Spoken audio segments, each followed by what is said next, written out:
What's up, sound people of the internet? Adam here, aka the Sound Scotsman, and I've figured out how to get rich in Elden Ring. We're going to get 50 to 75,000 runes, plus a badass talisman. And the best of it is, the only skill we need is being able to run away from things, hence the horse. So, step one, as you've already probably figured out, is get the horse and get to the round table.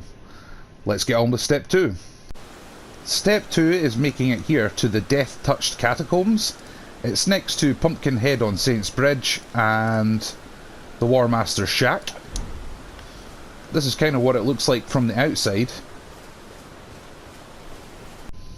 The main reason we're here in this Catacombs is to pick up the Uchi Katana.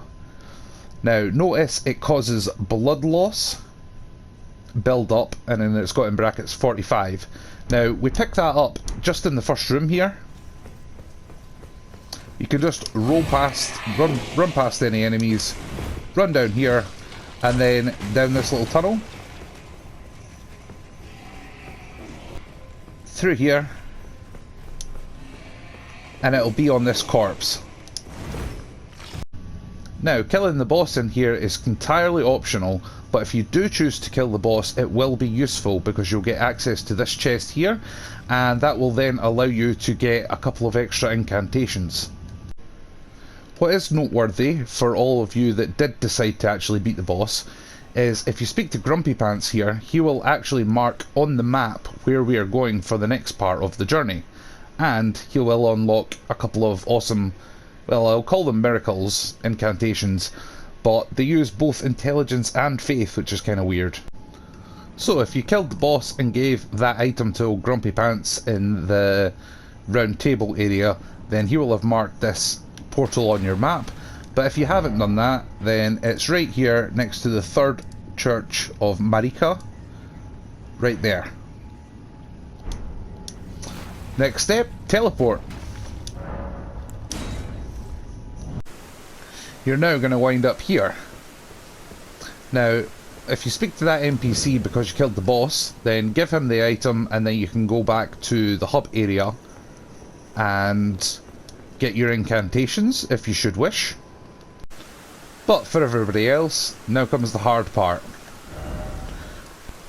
What you're going to have to do is dodge your way past the dragon on the bridge, follow the road down, grab that bonfire there, or grab that site of grace there, follow the road down, and wind up here at Fort Faroth. So you're going to have to do a bit of avoiding dragons and that sort of a stuff, but once you get there, just rest at the site of grace and I'll show you what to do. So first off, well done for actually getting to this bonfire in the first place, avoiding all those dragons.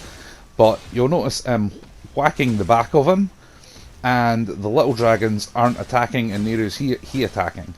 So the point of us getting the bleed weapon is, you see on the screen there just a moment ago, how you're hitting for small damage and then all of a sudden you get like a mammoth tick of damage caused by the bleed. Now this is only a plus, in fact it's not even upgraded, this Uchi Katana.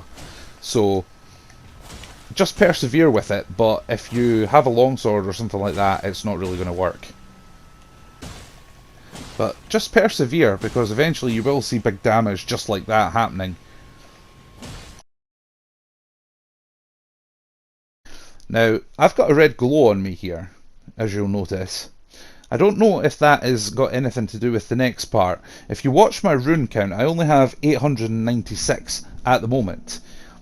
But I get 50,000 there, but it keeps going all the way up to 75,000. I don't really know why that is. And you get 5 dragon hearts, of course. It could be that the smaller dragon that was in front of him died as well. I'm not really quite sure why that is, but anyway, at least 50,000 runes. Now the hard part, people. We want this. This talisman right here. Greatly raises attributes, but also increases damage taken.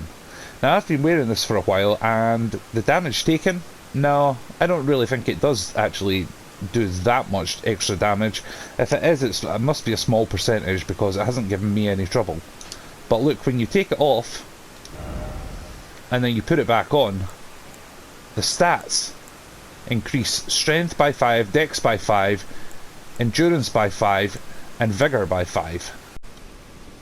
So you can't see it in my world, but directly behind me is the treasure that we're actually wanting.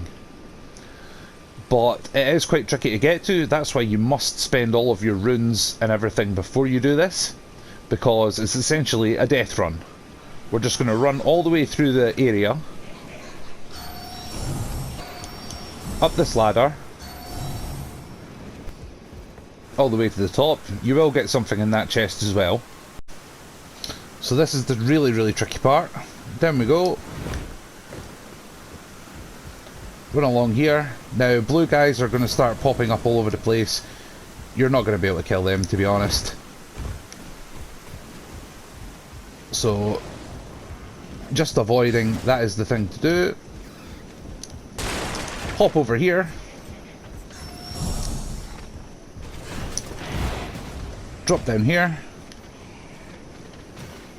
Get round the corner, make it to that corpse, and boom, you've done it. Happy days. Every time I start a new character, that's exactly what I'm going to do, I think, from now on. Probably you will too. It might become like the new standard, that's just what you do. Anyways, thanks very much for watching. I'll see you in the next video. If you haven't subscribed, I would encourage you to do that now. But for everybody else, we'll see you in the next video. Ciao for now.